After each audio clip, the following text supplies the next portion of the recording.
Yeah, good morning, everyone. In our last class, that means the foundation class, we have gone through some fundamentals on compiler design, the different phases of compilers. Uh, that we seen that the first three stages of the compilers are connected with finding the errors, and last three stages are connected for the optimization. Also, we had seen that before the compilation begins, some more stages are there. And also after compilation, some few stages are also there, like loader and linker actually works, how assembler works. So those segments we seen. Then we come into some small terms like what is identifier, means the variables. Basically, it's a array variable. It can be a function call name. It can be a normal variable name, like that. Then we've seen what is token.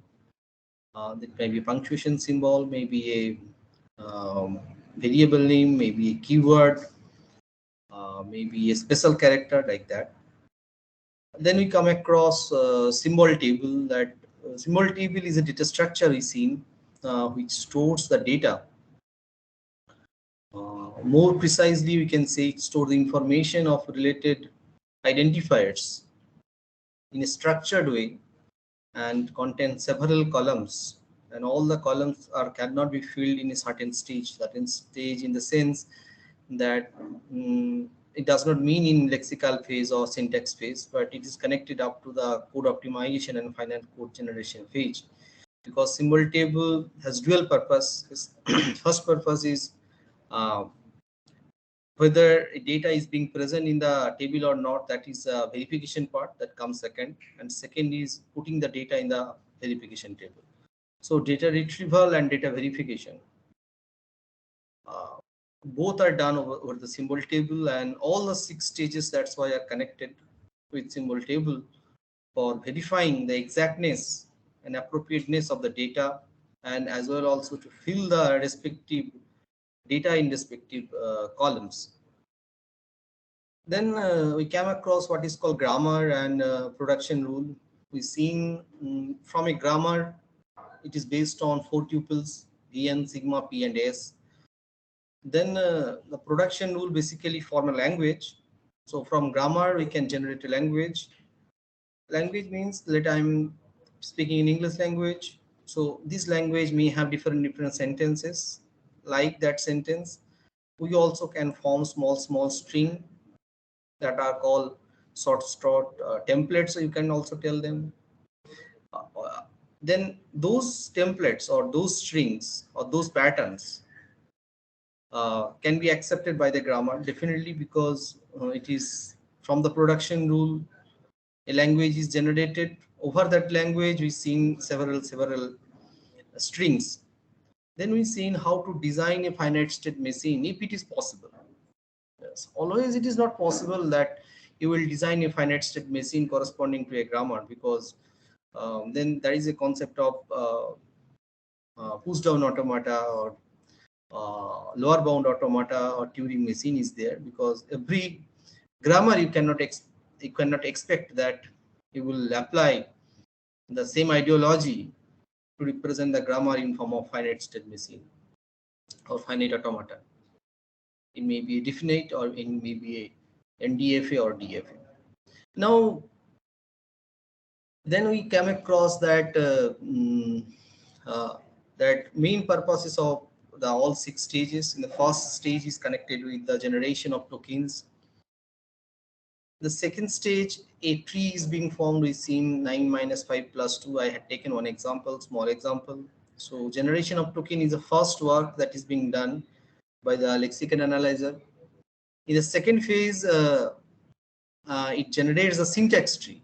That means whatever the tokens are accumulated, they are represented in form of a tree. In semantics phase, the value of the tree, that means what is the express final value for 9 minus 5 plus 2, that is being evaluated in the semantics analysis phase. Then last 3 phases are there, where to represent this 9 minus 5 plus 2, how many register allocation, what will be the microprocessor level code, or if any modification in optimization level we can perform. then also is being done. Now, these are the main part that we covered, and also we seen what are the easiest strategies to find it out: infix, prefix, and postfix, or in order, pre-order, and post-order traversal tree for a syntax tree, because that was mainly you did it for a binary tree. But here we have seen it cannot be a binary tree, because in production rules it contains three different terminal or non-terminal. Let S is generating A, B, C. It cannot be a, you cannot categorize it as a binary tree. It can be a ternary tree, because three different child it can create, A, B, and C from S. Correct, no? So in order traversal or pre-order or post-order not only applicable for binary tree, it is also applicable for uh, mm, trinary tree or quaternary tree, whatever the n array tree we can apply over there. We also have seen that segment.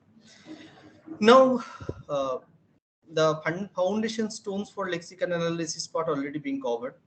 Now, the last segment of lexical analysis here we will be considering here. Now, let us focus on that part.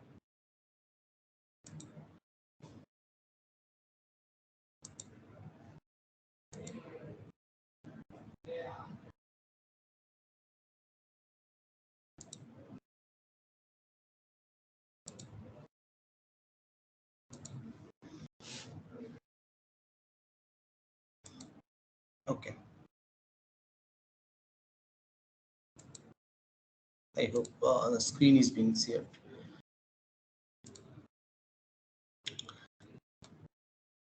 Okay. Now we are starting the main part of the lexical analysis. Now, uh, here, just for your understanding, and I'm scrolling back, and yes, here you have to remember a few points. As of now, you plus try to remember. Later, you can correlate. So the lexical analyzer main purpose is token generation, that is correct. And this generation of token, that which are tokens, I am telling this is a token, that is a token, but how to categorize a token, that is done by finite state machine. Correct. Syntax analyzer or parse tree, mainly this part is being done is by push down automata. But you might be wondering that whether you have a knowledge on push down automata or not to understand syntax tree. That is not required. Just here you can remember push down automata, because some of the ideas you have in your automata theory class, that small ideas will work here. Only we mainly will work with the production rules, because whether it is a finite state machine, push down or lower bound automata or Turing machine, all works on production rules. So mainly we'll be focusing on the production rule, on the exact grammars and associated designs. So that will be simple. So token generation connected with finite state machine, syntax tree is connected with push down automata. Mostly this annotated parts tree is connected with lower bound automata. Correct. Now finite state machine, which it means regular grammar. Regular grammar. Push down automata means it is called context free grammar. And lower bound automata means context sensitive grammar. You have seen some ideas that in your automata theory paper, that what is called finite state machine and what is called regular grammar, what is called push down automata, context free grammar, lower bound automata, context sensitive, and unrestricted grammar is accepted by the Turing machine.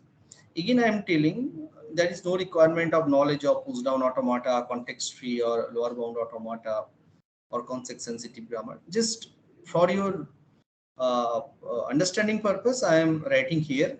Later, when you have a time, you can go through what is called push down automata, one or two videos you can see from the internet. Also for lower bound automata, one or two video you can see.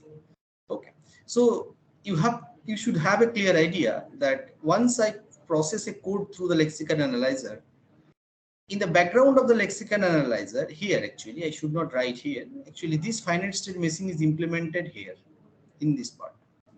So that all the data that I am processing through the lexicon analyzer basically passes through the finite state machine, and as an outcome, these tokens are generated. So this is the arrow symbol. Here the data is coming from here.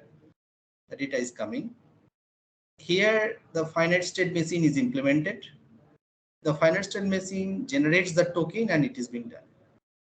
In the same way, here the syntax analyzer in the background push down automata is there. So when the tokens are fed through the syntax analyzer, the push down automata works and the associated parsor is applied, then a syntax tree being formed. In the same way, the lower bound automata or context sensitive language comes into picture, correct? So this is the connection. Okay.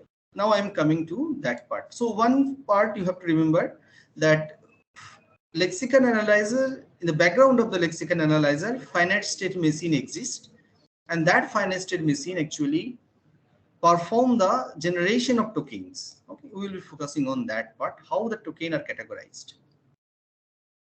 Okay. Let me scroll down. Okay. Now here you see, in my last class I said that for a finite state machine, actually we represent a finite state machine using a grammar. Again, I am writing. It can be Vn, sigma, p, and s. So this grammar set of non-terminal, sigma set of terminal, production rule, and start symbol. Correct. If I have I have a language L which is accepting a plus b. I am writing in a generic sense, that will be good. L equal to a star, b, and c. This is the language that is accepted by this grammar. So what are the different string it can generate? A star means it can be epsilon. That means BC it can accept. If A star means it is 1, that means it can be ABC.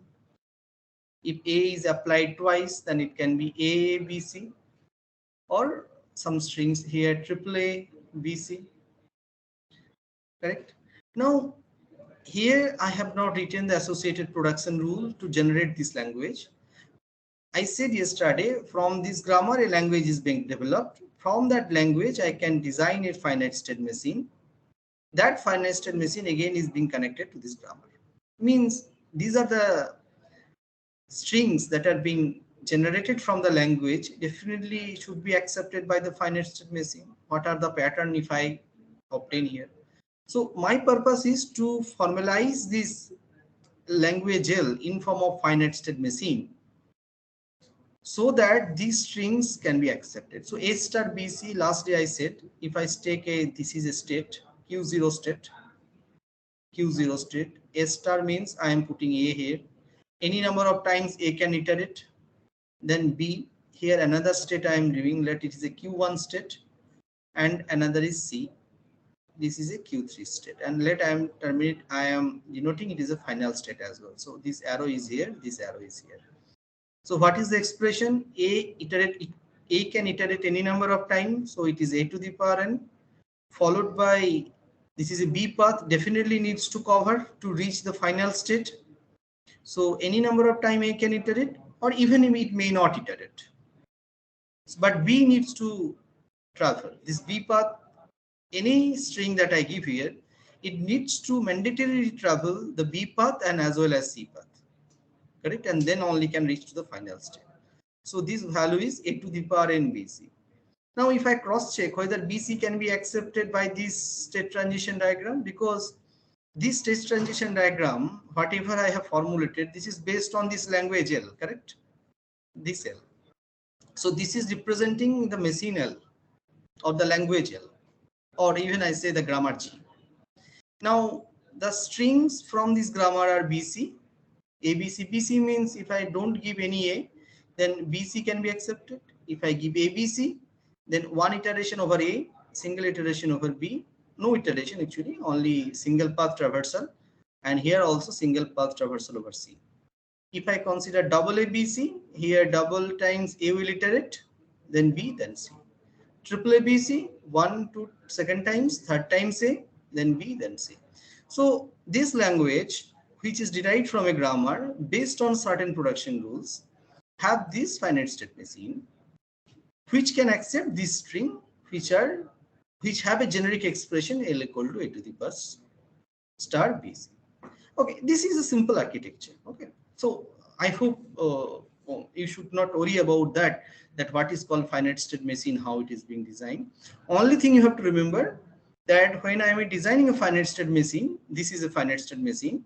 It based on certain production rules, which is connected to certain grammar, and also this production rule, based on the production rule, definitely some languages are being derived, and the generic structure of the language is expressed in form of finite state machine. Again, I am repeating. Grammar have production rules. From the production rule, a language is being derived. The generic expression of a language is expressed in terms of a finite state machine. Correct? I hope now it is clear to you.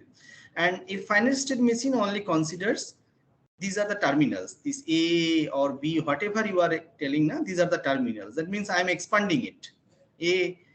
No, sorry, I am not expanding it. This is the final value I have. A and B and C. These small values are here now, but the internal nodes that I have, you can assume this as a, though these are a state, but still you can assume these are a variable like object because I am extending this variable to here.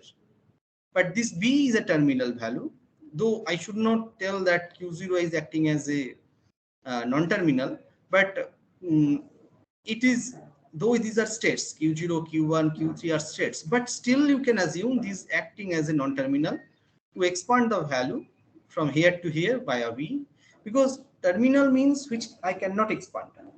Not terminal means which I can expand further, right? So a finite state machine is collected, is a collection of states. This is a state, this is a state, this is a states, and some path values. Correct? This is a small thing, and it has a start state. This symbol indicates this is a starting state, and double encirclement, it indicates it is a final state. Okay.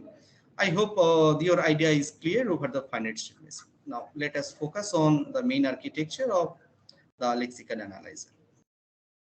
I said a few minutes back that lexical analyzer is being connected with the finite state machine, correct? Because the main purpose of lexical analyzer is to generate tokens, and now we will be focusing that how this token is being generated. Right. Now you see this is a scanned copy. Some images are not coming clearly, but still I will try to make it clear. So let I have a string. I am feeding the syntax int a semicolon, correct? You know that int a semicolon, it has 3 tokens, 1 token, second token, and third token. What happened first? That here there is a database is there that is called here, I have shown here, that is called database keyword, DB keyword, correct? Now once a token is being fed, first is find it out that whether any segment of that string categorized under the keyword or not. Yes, it finds that it categorized under keyword because int is a keyword. I'm changing it. That will be good for you to understand.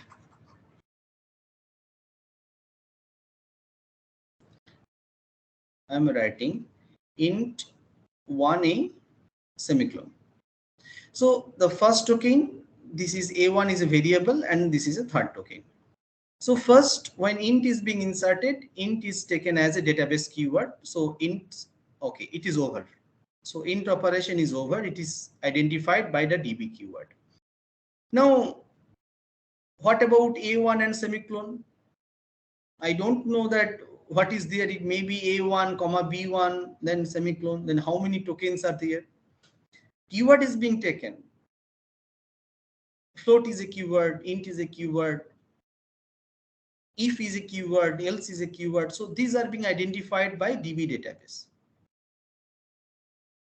Now, once the token is fed through this initial state, you say check that this is the arrow symbol is being given.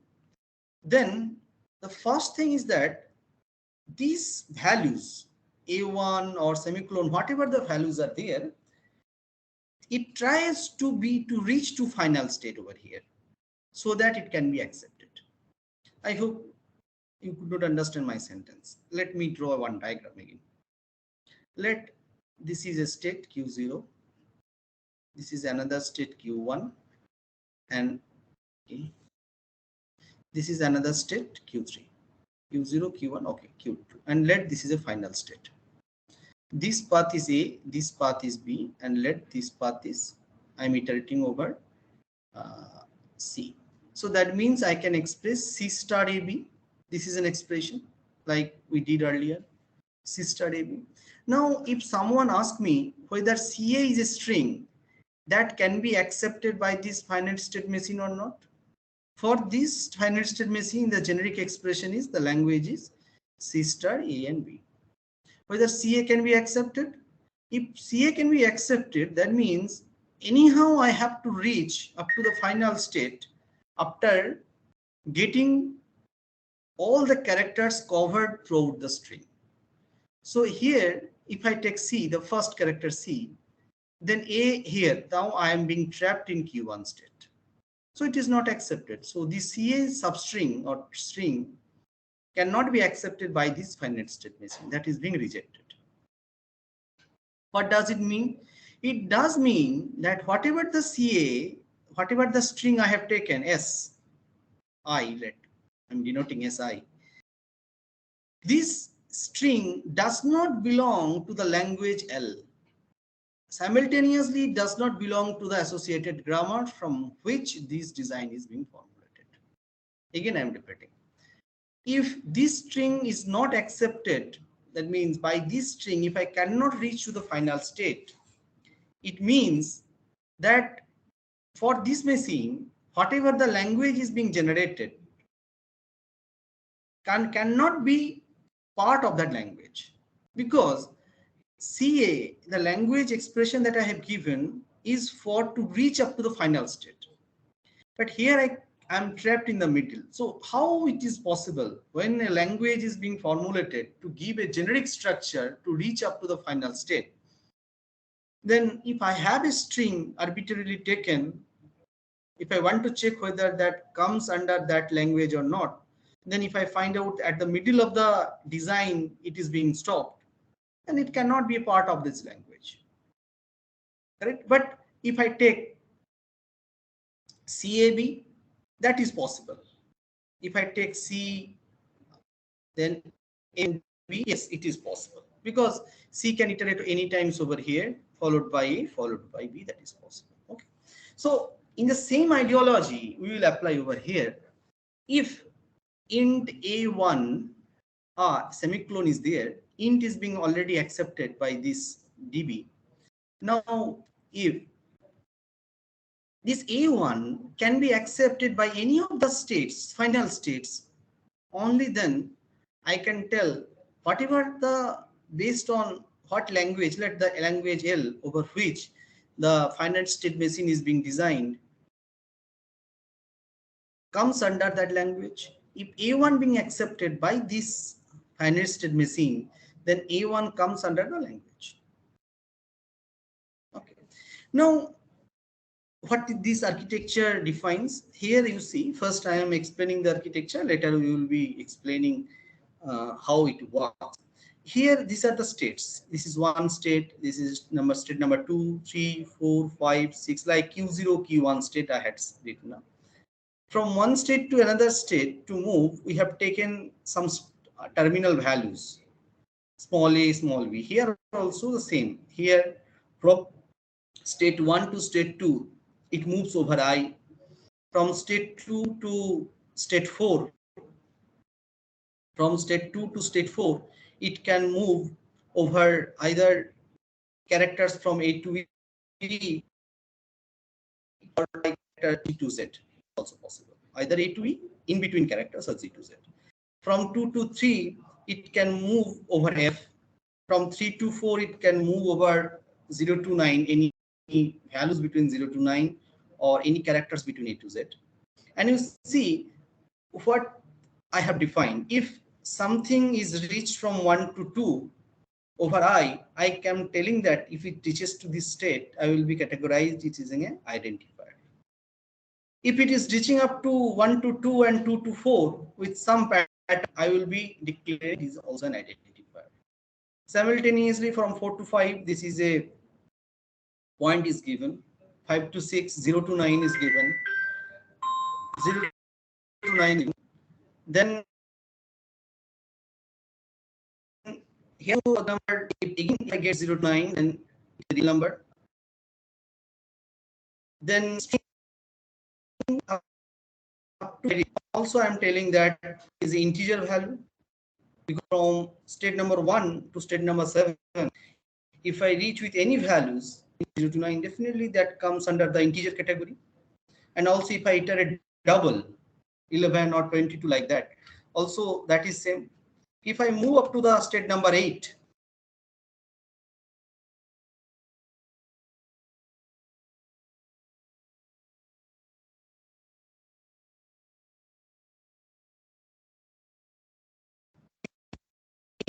means here, okay, let me whether it works or not.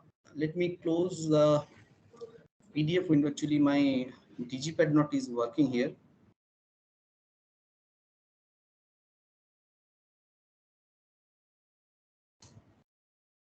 I'm trying to sort out the issue. Okay.